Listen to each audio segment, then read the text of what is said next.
ایک مرتبہ سورہ فاتحہ پڑھ کر اپنے تمام مرحومین شہدائے ملت جعفریہ بالخصوص سید شجاعت حسین نقوی اور ہمارے خاندان کے جتنے بھی دیگر مرحومین ہیں ان سب کے لیے ایک مرتبہ سورہ فاتحہ پڑھ کر اِسال فرماتے ہیں۔ بسم اللہ الرحمن الرحیم۔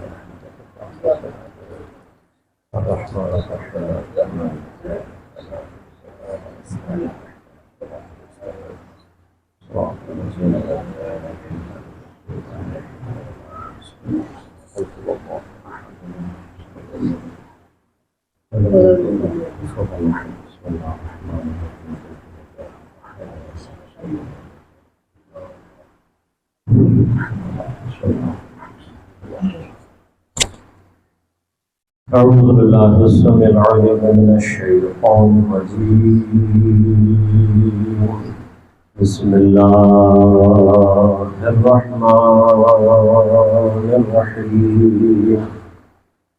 الحمد للہ الذی ہدانا لہذا وما كنا لنهتدی لولا أن هدانا الله لقد جاءت رسل ربنا بالحق الصلاة والسلام على رسول المصدق المصطفى الأمجد المحمود الأحمد أبي القاسم محمد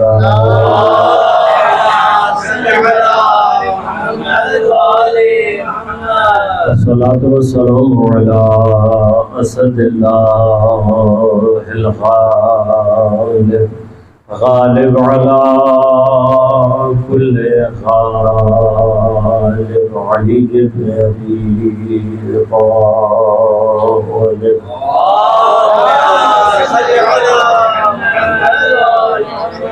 الصلاة والسلام على سيدة المعصومة المظلومة الطاهرة بضعة الرسول فاطمة الزهراء سيدة النساء العالمين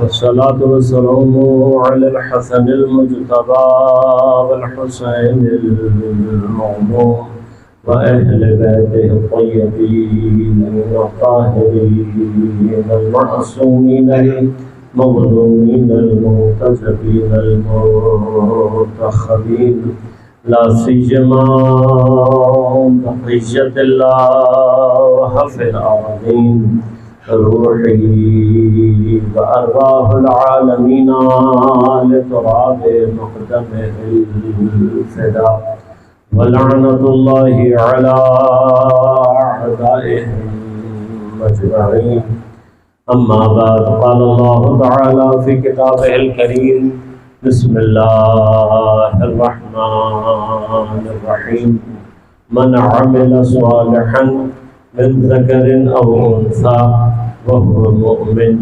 فلنحيينه حياة طيبة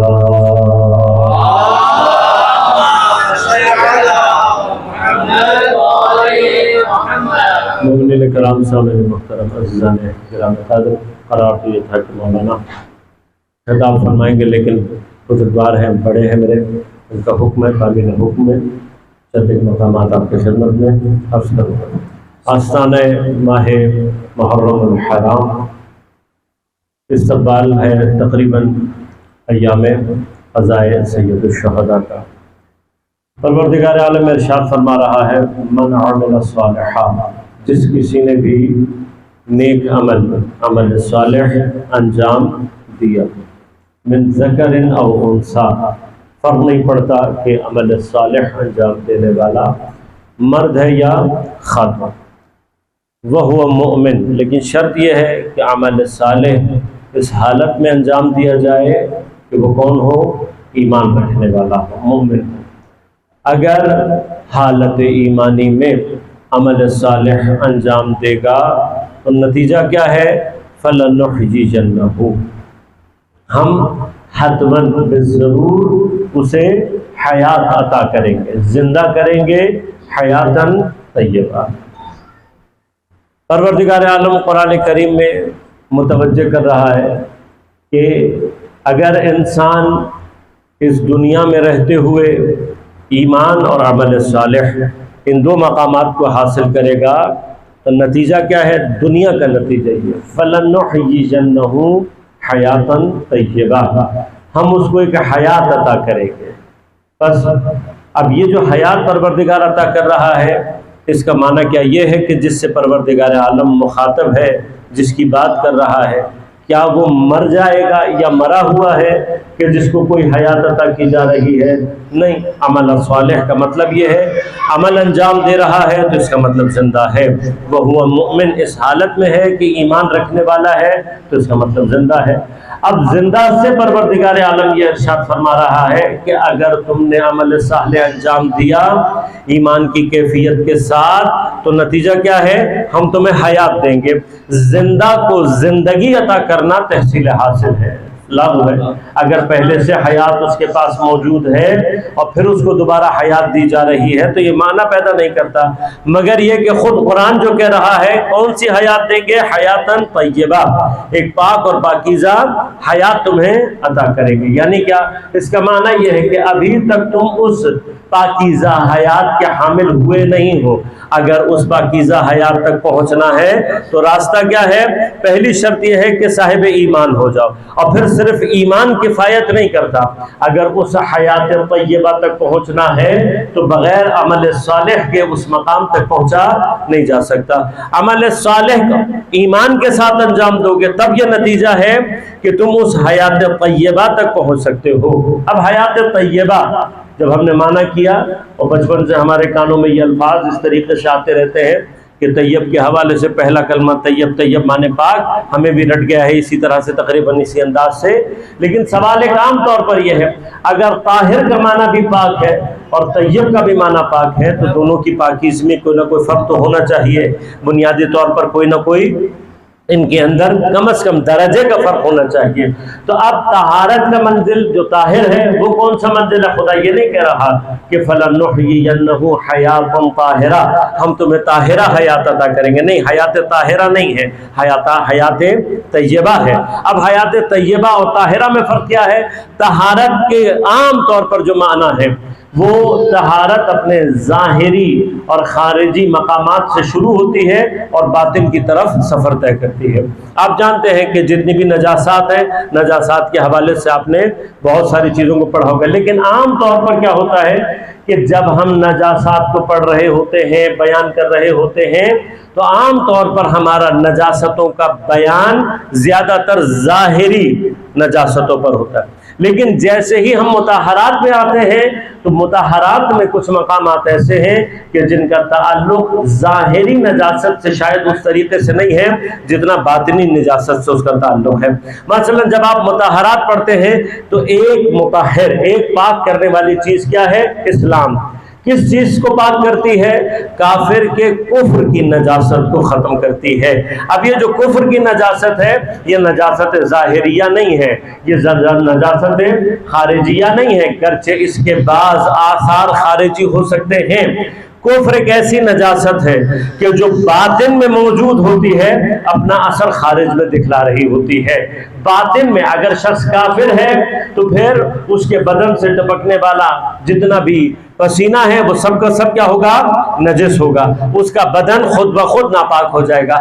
اب یہی جو کافر ہے جیسے ہی یہ اسلام قبول کرے گا خود بخود ایک پاکیزگی ہے جو اس کے اوپر طاری ہو جائے گی۔ ابھی یہ نہایا نہیں ہے، ابھی اس نے اپنے آپ کو غسل نہیں دیا، لیکن ایک طہارت ہے کہ جو اسلام کے لاتے ہی اس کے اوپر طاری ہو گئی ہے۔ اب اگر کسی سے بھی پوچھیں گے تو وہ آپ کو پلٹ کر یہی کہے گا کہ یہ طہارت جو اس کو حاصل ہوئی ہے یہ طہارت خارجیہ نہیں ہے، یہ طہارت باطنیہ ہے۔ تو اب اتنی تو بات ہمیں یہیں پر سمجھ میں آ گئی کہ باطن کی پاکیزگی بعض اوقات اتنی طاقتور ہو سکتی ہے کہ اس کے ظاہری آثار نمودار ہو، جس طرح سے بعض نجاستیں اتنی خوفناک ہو سکتی ہیں کہ اس کے خارجی آثار ظاہر ہوں۔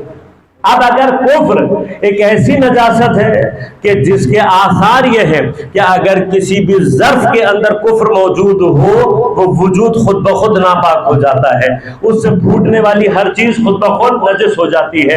کفر یقیناً شدید ہے، لیکن اس سے زیادہ شدید چیز جسے قرآن نے بیان کیا وہ نفاق ہے، اور اس نفاق کو یعنی منافقت ایک ایسی شے ہے کہ جو کفر سے زیادہ بدتر ہے، اور اسی نفاق کی علامت کہ اگر جاننا ہو کہ کس ظرف کے اندر منافقت پائی جاتی ہے، کہاں پر اس قسم کی نجاست پائی جاتی ہے، واحد ذریعہ ذکر علی ابن ابی طالب علیہ السلام۔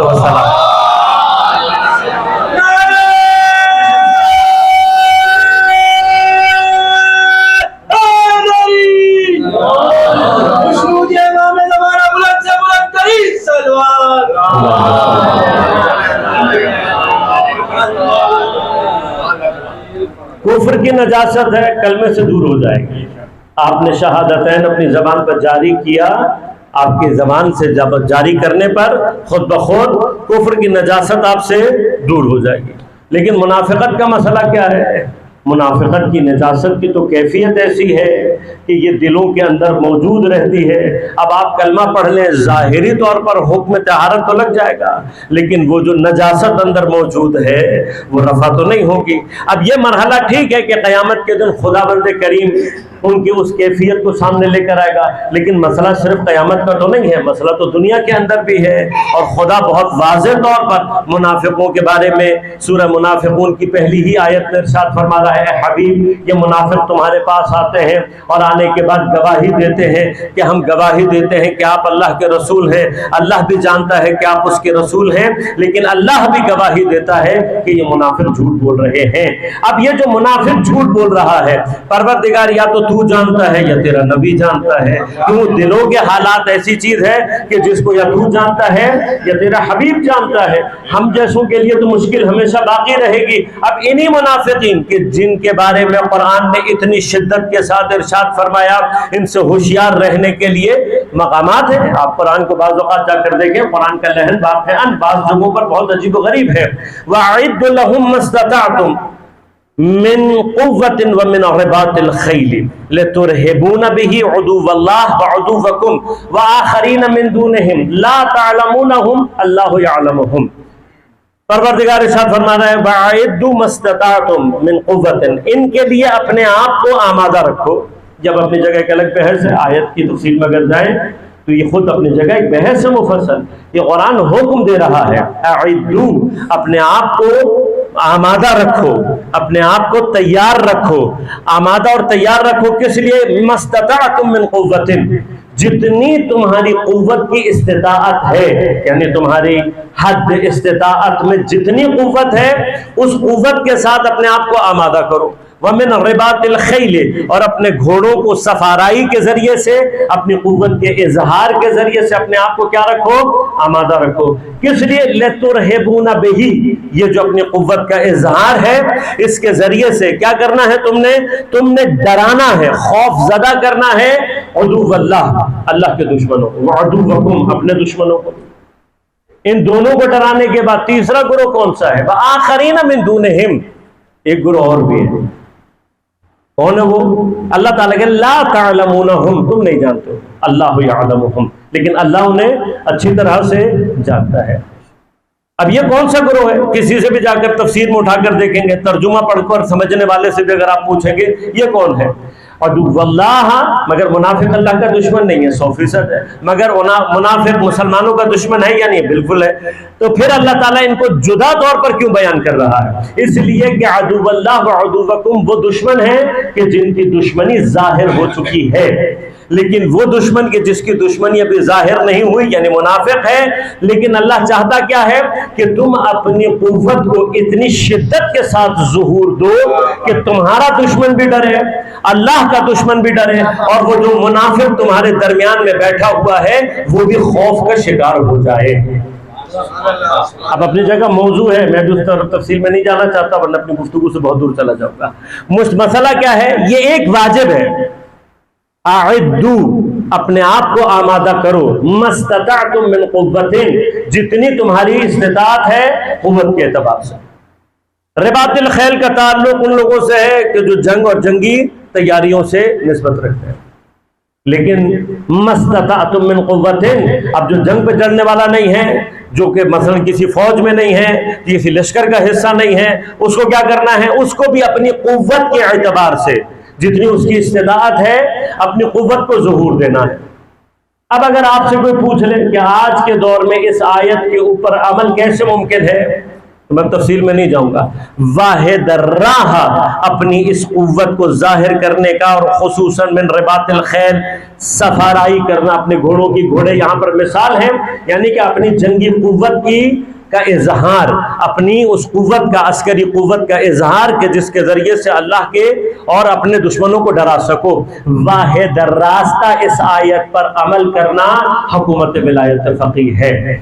اور آج جس طریقے سے حکومت ولایت فقیہ، بعض اوقات ہمارے بعض بچے سوال کرتے ہیں، مولانا یہ ایران اتنا پیسہ خرچ کرتا ہے اپنی عسکری قوت پر، آج یہ راکٹ بنا دیا، کل وہ راکٹ بنا دیا، اتنے اقتصادی حالات خراب ہے، وہاں پر بھی توجہ دینی چاہیے، یہ اتنا پیسہ کس لیے خرچ کر رہے ہیں؟ قرآن کی آیت کے اندر وجوب ہے اس بات کا کہ تم نے اگر اپنی استطاعت کے مطابق اپنی قوت کو ظہور دینا ہے تاکہ تمہارے دشمنوں کے دلوں میں تمہارا خوف باقی رہے۔ اب اگر ہم سے کوئی پوچھے گا کہ بھئی ہم نے کیا کرنا ہے، ہمارا اس فیلڈ میں کیا کام ہے، تو ہماری بھی ذمہ داری اتنی ہے کہ ہم اپنی قوت کے ذریعے سے اللہ کے اپنے دشمنوں کو، اللہ کے دشمنوں کو اور منافقوں کو ڈرا سکیں۔ ایک اہم ترین راہ اس مرحلے میں کہ ہم اپنی قوت کے ذریعے سے اللہ کے اپنے اور منافقین جو دشمن ہیں ان سب کو ایک ساتھ ڈرا سکیں، اس کا مقام خود عزاداری سید الشہداء ہے۔ اور خود اس عزاداری کی جتنی بھی اجتماعی کیفیات ہیں وہ ساری کے ساری نوعی ظہور قوت تشیع ہے کہ جو اب ہم سب کی ذمہ داری ہے۔ لہذا ایک اہم ترین امر، آپ جہاں پر بھی ہیں، جس جگہ جا رہے ہیں، جس بھی حلقے سے تعلق رکھتے ہیں، اس بات کو ذہن میں رکھیے گا۔ مثلا عزاداری کے جتنے بھی مرکزی جلوس ہیں ان کے اندر اس نیت کے علاوہ کہ ہم عزاداری سید الشہداء کے لیے جا رہے ہیں، وہ شاید نیت استحباب ہو، اس کو وجوب کے درجے پر لے جانے کے لیے زور لگانا پڑے گا، لیکن اگر نیت یہ ہو کہ میں اس ذریعے سے اپنی اس قوت کا اظہار کروں گا کہ جس سے اللہ کے اور ہمارے دشمنوں اور منافقوں کے دلوں میں خوف طاری ہوگا، تو ایک راہ یہ ہے۔ اور یاد رکھیے گا آپ کے جلوسوں کے اوپر اسی لیے دشمن کی نظر رہتی ہے کہ وہ یہ دیکھنا چاہتا ہے کہ آپ اپنی قوت کے اعتبار سے کہاں پر ہیں۔ تو اب یاد رکھیے گا ایک مرحلہ کیا ہے، عزاداری سید الشہداء خود قوت کے اظہار کا ایک مرحلہ ہے، لیکن اس سے آپ منافق کے دل میں خوف تو بیٹھا سکتے ہیں لیکن منافق کی تشخیص نہیں دے سکتے۔ اب منافق کی تشخیص کا واحد راستہ کیا ہے؟ واحد راستہ ہم نے نہیں بتایا، خود پیغمبر نے بتایا کہ یا علی انت فارق، آپ ہو، آپ کا ذکر فارق ہے بین المؤمن والمنافق، مومن اور منافق کے درمیان۔ اور ہم نے نہیں کہا بلکہ صحابہ کے جن کا قول تمام اہل سنت کی کتب میں بھی نقل کیا گیا ہے، وہ یہ کہتے تھے کہ پیغمبر کے بعد اگر منافق کی پہچان کرنی ہوتی تھی تو بہترین راستہ یہ ہوتا تھا علی علیہ السلام کا ذکر کرو، منافق کی پہچان خود بخود ہو جائے گی۔ ایسی نجاست ہے۔ اب اس نجاست کے مقابلے پر اگر اب کوئی پوچھے ہم سے، فقہا نے بحث نہیں کی، یقیناً اس کے مراتب اور اس کے مراحل اپنی جگہ پر ہوں گے، اس طریقے سے نجاسات میں شامل ہوتی ہے یا نہیں ہوتی یہ فقہا کا مسئلہ ہے، لیکن اگر منافقت ایک ایسی نجاست ہے تو پھر سوال یہ پیدا ہوتا ہے کہ کلمے سے پاک نہیں ہو رہی ہے، کیونکہ کلمہ پڑھ کر منافق طہارت کے حکم میں آ رہا ہے، لیکن منافقت کی نجاست بالآخر وجود کے اندر موجود تو ہے نا۔ اب کیسی نجاست ہے؟ ایسی نجاست ہے کہ پیغمبر اکرم صلی اللہ علیہ وآلہ وسلم حضرت امیر علیہ السلام کے چہرے اقدس کو دیکھنے کے بعد ارشاد فرما رہے ہیں، آپ نے بارہا حدیث سنی بھی ہوگی، استاد شہید سبت جعفر صاحب کا ایک جو کلام وہ اکثر پڑھا کرتے تھے اس کے اندر بھی اس حدیث کا تذکرہ موجود ہے کہ پیغمبر حضرت امیر کو دیکھ کر مخاطب فرما رہے ہیں کہ یا علی، اگر کوئی شخص 1000 حج پا پیادہ کرے، کوئی شخص اگر کوہ احد کے برابر